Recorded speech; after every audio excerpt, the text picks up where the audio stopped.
Você sabe o que é quiropraxia? Conhece os benefícios dessa técnica? Nós estamos recebendo a quiropraxista Vitória Rolim, da clínica Jason Gilbert, que vai falar sobre postura corporal. Afinal, uma boa postura não é algo apenas atraente, embora ela melhore a aparência. Os benefícios para a saúde são mais importantes, de acordo com os especialistas. Uma boa postura está no topo da lista quando falamos em boa saúde. É tão importante quanto se alimentar adequadamente, exercitar, ter uma boa noite de sono e tudo mais, né? Vamos lá, vamos começar a falar de quiropraxia? Olá, Vitória. Bom dia. Bom dia. Seja bem-vindo ao nosso programa. Já está com uma coluna vertebral Já veio com o é esqueleto, tudo bem? Tudo bem. O que é quiropraxia, Vitória? Explica pra gente. Então, vamos lá. A gente parte do princípio de que a coluna, ela é a coisa mais importante do nosso corpo, porque o nosso cérebro, que fica aqui em cima protegidinho pelo crânio, manda todas as informações para o nosso corpo. Desde a gente mexer o dedinho do pé até a gente fazer a digestão, depende da nossa coluna e tá. Então, é a coluna que está bacana. sustentando o cérebro também, é isso? Não, na verdade sim, o cérebro está aqui dentro. Tá em cima, exato. E aí ele manda o sinal pela medula. Ah, perfeito. A medula passa aqui dentro da nossa coluna e aí ela vai se dividindo em raízes nervosas. E cada raizinha dessa vai para um lugar. Então, por exemplo, daqui, ela vai sair daqui, ela vai lá para o nosso estômago, ela vai para a nossa parte do abdômen, vai para várias Então, regiões. esta parte ela é fundamental para que todas as outras funcionem. Com Porque ela está certeza. defendendo, né, protegendo toda a comunicação que sai do nosso cérebro para o restante do corpo. Perfeito, A exatamente. quiropraxia entra onde, então? Então, a quiropraxia entra na seguinte maneira. A nossa coluna tem que estar alinhada para essas informações chegarem onde elas têm que chegar. Se tem alguma vértebra desalinhada, ela vai estar prejudicando a informação que está saindo do cérebro e chegando numa parte do corpo. Então, é como se aqui fosse uma caixa d'água e aqui fossem mangueiras.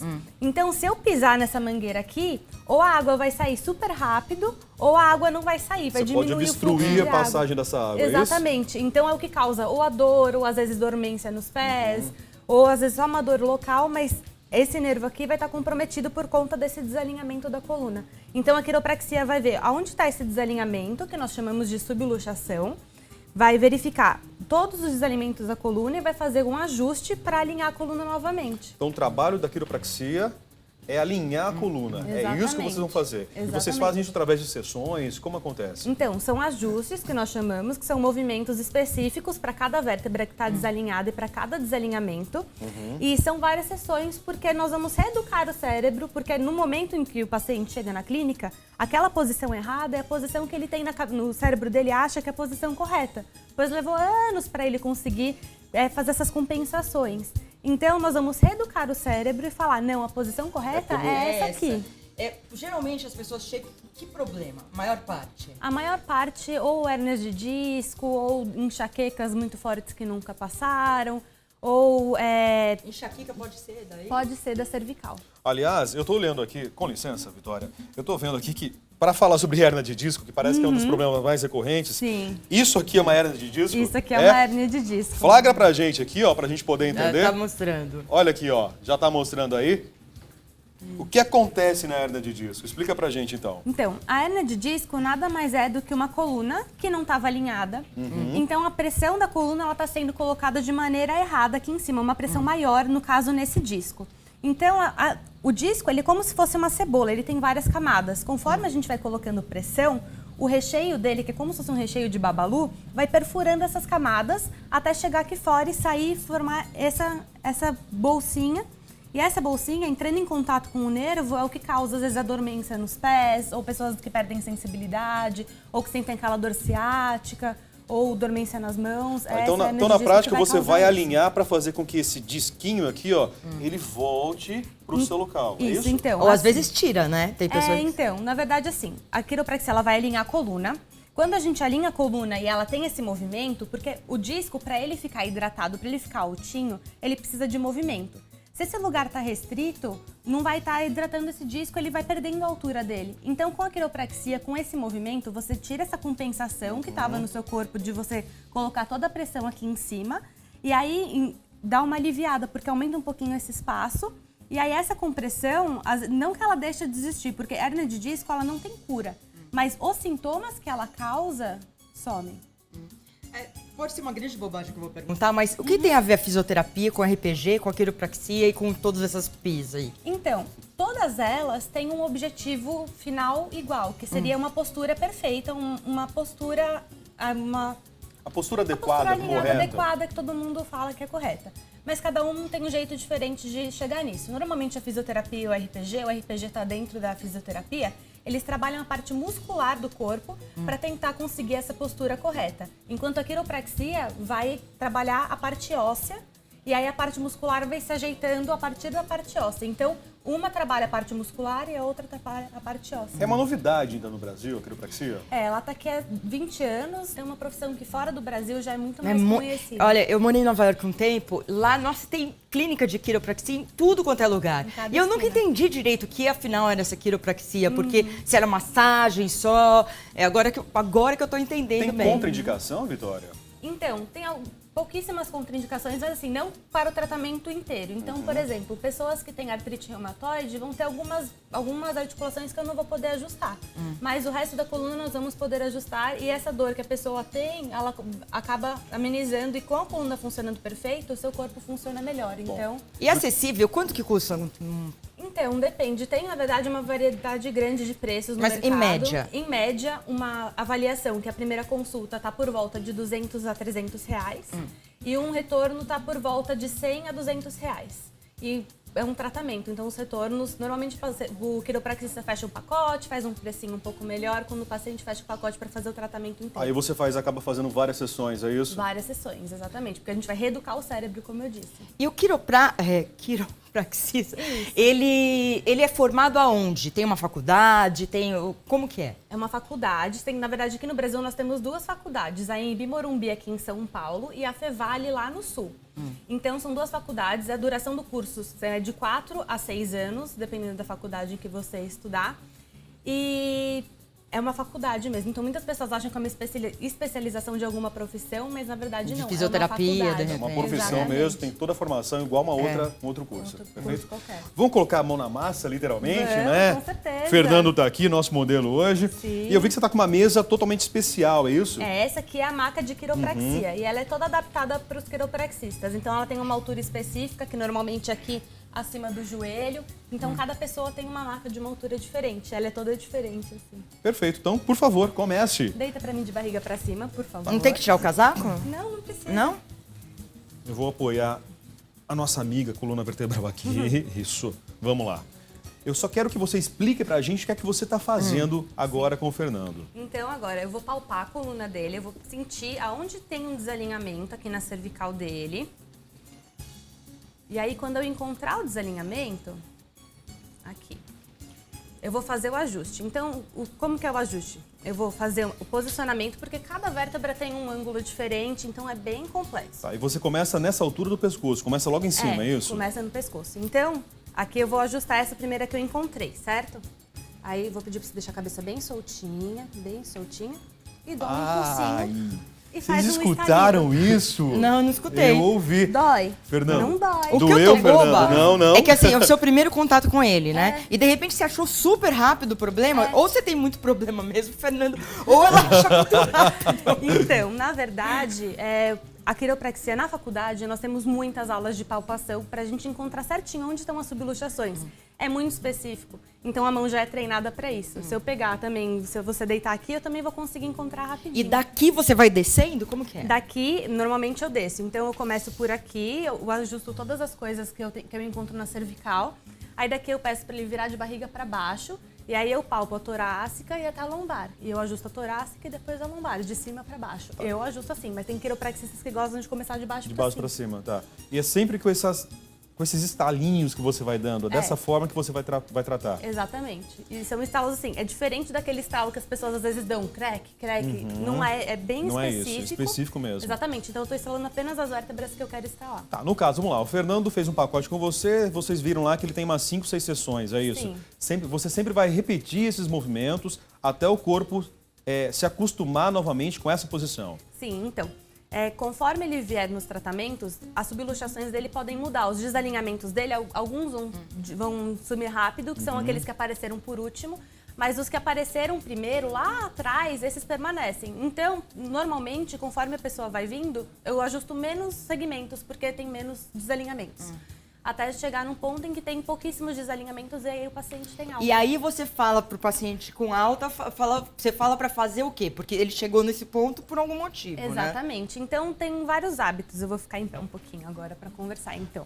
Pode sentar, tem vários Fernanda, fica hábitos da tranquilo. nossa vida que podem afetar a coluna, os desalinhamentos. Então, não praticar exercício, o colchão que você dorme, a posição que você senta, a posição que você trabalha. Então, nós vamos dar algumas instruções para o paciente do que ele pode mudar na vida dele para prevenir. E mesmo assim, a quiropraxia não é um trabalho que você tem alta e acabou. Você volta de 1 em 1 mês ou de 15 em 15 dias, dependendo do caso, para você manter esse alinhamento e prevenir problemas no futuro.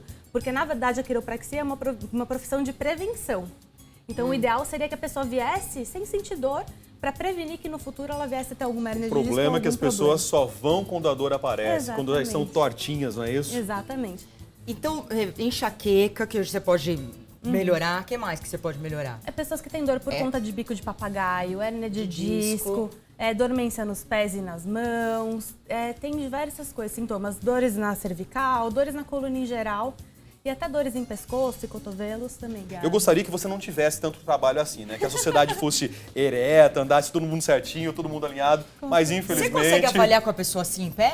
Consigo. Pega no Rafa. Ah, meu Deus! Pronto, vai! Ele vive reclamando, quero ver se... Ai, meu Deus, vamos lá. Quer que tire o paletó um pouquinho? Não, mas tá já bom? encontrei um monte de coisa aqui. Ai, já. meu Aí. Deus! Ai, Esse daí. pronto. Tá precisando de passar no quiropraxista. Tô precisando, eu tenho escoliose, tenho 2 hérnias, eu vou entrar na fila Entra. pra começar verdade, hoje, ó. né? Tem Dia que do dar ajuste o solidário. exemplo. É verdade. Um golpe no peito por causa de uma queda ou por um acidente de carro, temperaturas extremas como insolação, asfixia por afogamento ou choque e mesmo doenças como o verme do coração podem provocar parada cardíaca em cães.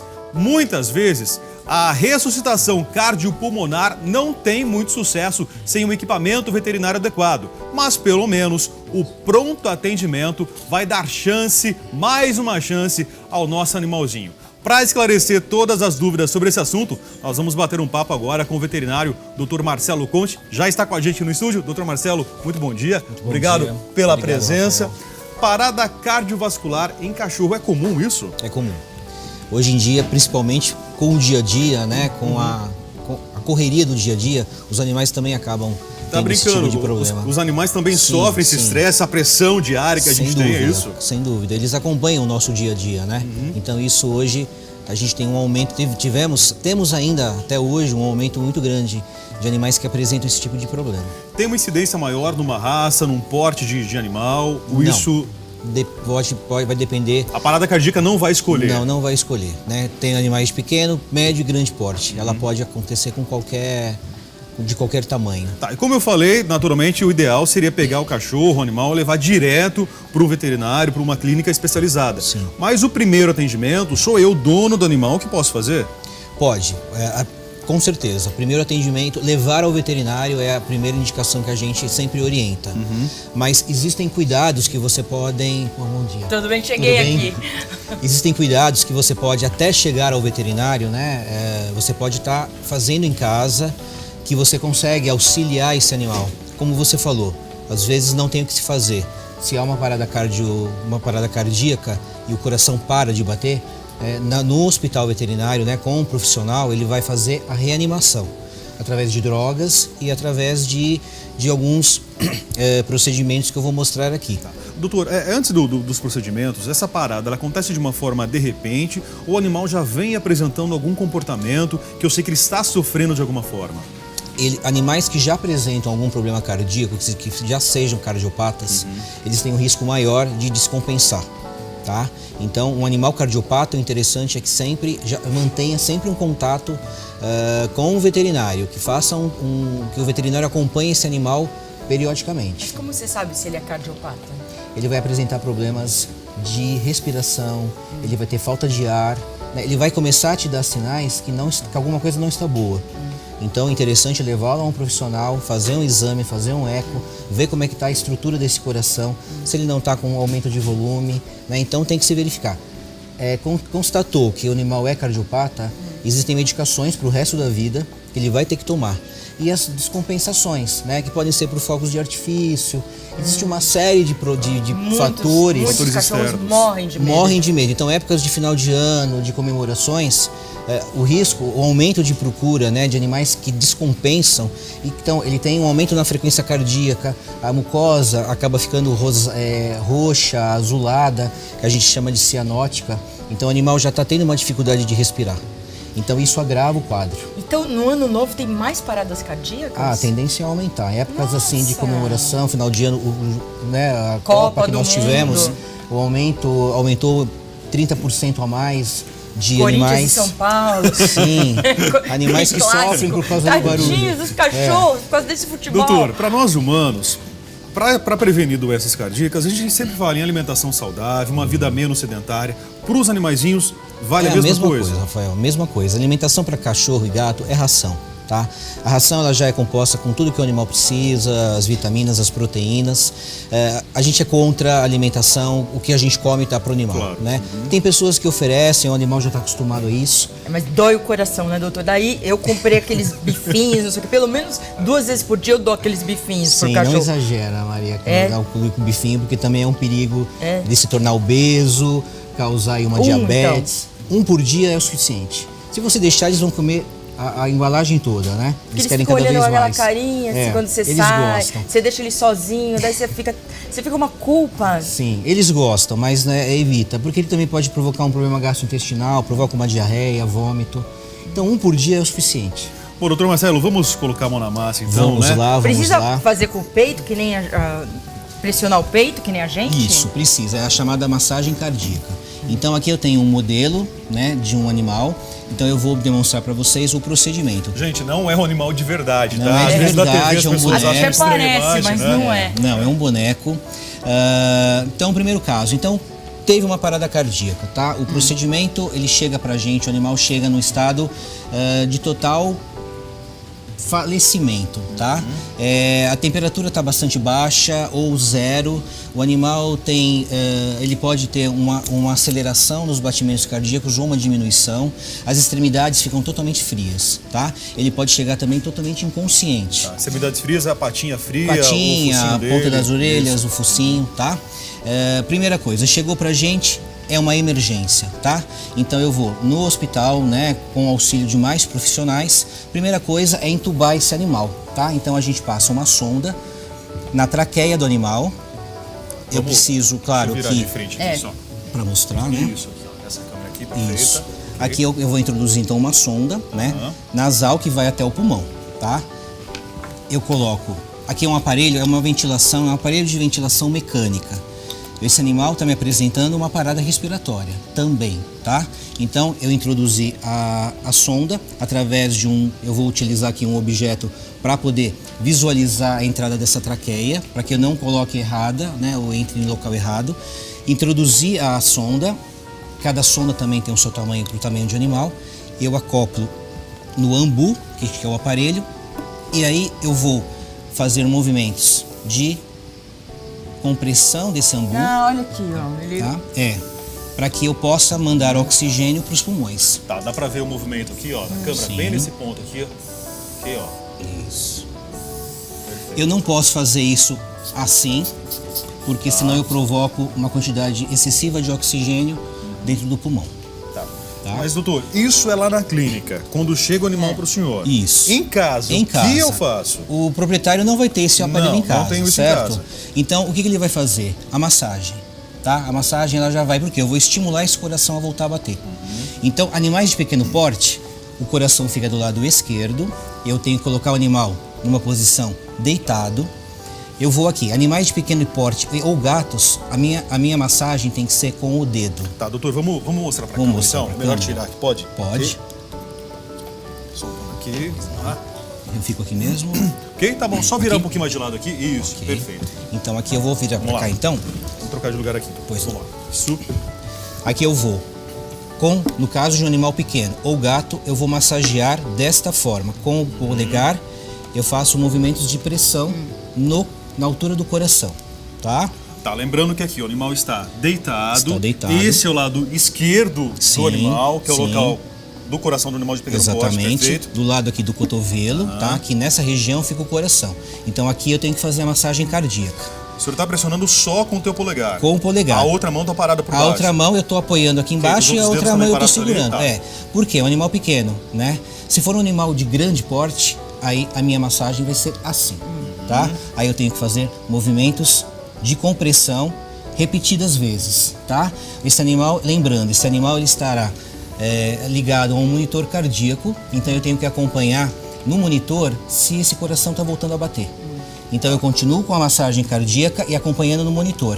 Tá, mas em casa não tem Em isso. casa não tem, mas Tá. então a pessoa até chegar a um veterinário, até chegar a um hospital, a pessoa vai fazendo esse movimento de No carro, vai no carro, fazendo. sim, porque eu estou estimulando esse coração. No hospital eu vou entrar com uma droga, eu entro com uma adrenalina, para estimular esse coração a voltar a bater. Em casa a única coisa a ser feita é essa, doutor? correr. Para você ter uma chance de eu conseguir tentar fazer com que esse coração volte através desse movimento, é a única coisa a se fazer. A probabilidade de eu conseguir salvar meu animal com esse primeiro atendimento que eu der em casa, como fica? É difícil de falar, Rafael, porque, como eu te falei, tem casos que o animal chega pra gente com uma parada cardíaca, a gente faz a reanimação, ele muitas vezes volta, mas claro, a gente tem uma equipe, a gente tem medicação. Às vezes ele volta e apresenta uma nova parada. Às vezes o animal pode ter até 3 paradas no mesmo momento e em uma parada ele acaba não ressuscitando mais, né? O coração acaba não respondendo. Doutor, esse clima seco que a gente está vivendo nos últimos dias, falta de chuva, umidade caindo cada vez mais, isso também vai incidir no animal? Pode incidir, Rafael. Pode por causa, agora nesse clima seco, que nós estamos sofrendo, o animal é a mesma coisa. Então sempre uma água disposta ali 24 horas para o animal, água limpa, para que ele tenha esse uso da água e evitar sair com o animal em dias, em picos de calor, meio-dia, que é o horário mais quente do dia, evitar também, porque isso provoca um estresse para o animal. Doutor, o cachorro foi lá para a clínica, recebeu os primeiros atendimentos, foi salvo. Sequelas para o animal. Teremos sequelas ou não? Pode. Como eu te falei, se ele for cardiopata, nós tivemos uma descompensação e provocou isso. Nós fizemos a reanimação e ele voltou. Ele vai ficar em observação, as medicações de um cardiopata se mantêm para o resto da vida. Se foi por causa de um atropelamento, de um trauma, você vai tirar ele do grau da parada e você monitora ele através depois de medicações e observar se ele não vai voltar a apresentar esse quadro novamente. Perfeito, gostei das dicas. Espero nunca precisar, né, Maria Cândida? Tomara. Imagina o desespero, né, de ver um animalzinho em casa nessa situação. Nós fizemos isso com cachorro para gato, é o mesmo procedimento? É o mesmo procedimento, mesmo procedimento. Até existe um problema que às vezes a gente fala, porque dependendo do tamanho do animal, você tem que bater com força nessa massagem, para estimular o coração. E aí existe o risco de você falar, vou fraturar uma costela. Pode acontecer, tá? O importante é você tirar o animal dessa crise e fazer com que esse coração volte a bater. Se quebrou alguma fratura, teve alguma fratura de costela, depois a gente arruma isso. Mas o importante é tirar o animal da crise. Doutor Marcelo Conte, obrigado pela presença, agradeço, obrigado Rafael. por compartilhar conosco os seus conhecimentos. Disponha. A gente vai agora para um rápido intervalo, na sequência tem a nossa culinária. Hoje dadinho de tapioca, você não vai perder, né? Então fica aí.